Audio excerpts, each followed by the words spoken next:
atendendo a pedidos. Vou falar um pouquinho sobre o bruxismo na infância.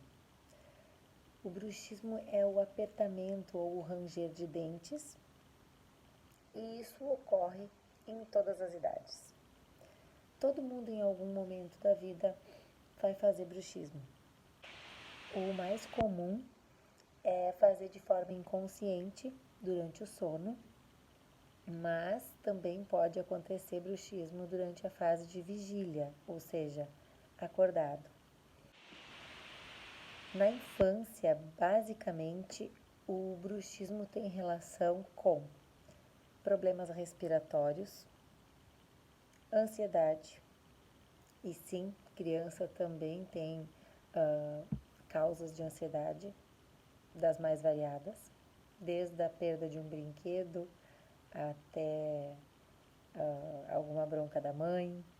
Isso pode gerar ansiedade e pode gerar bruxismo. E os hormônios do crescimento também estão relacionados. A pergunta é: devo me preocupar com isso?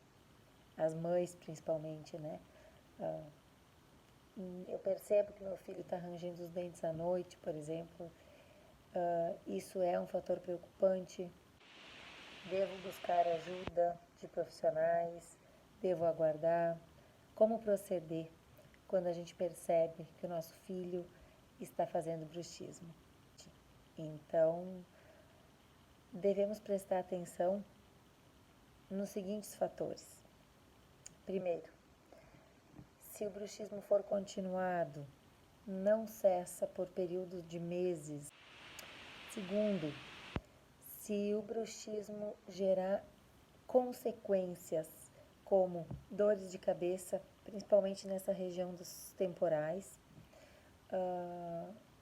ou fratura de dentes, ou ainda se causa desgaste nos dentinhos a ponto de doer. Então também é um motivo importante para se levar até um profissional. Eu espero ter sanado alguma dúvida e fico à disposição para maiores esclarecimentos.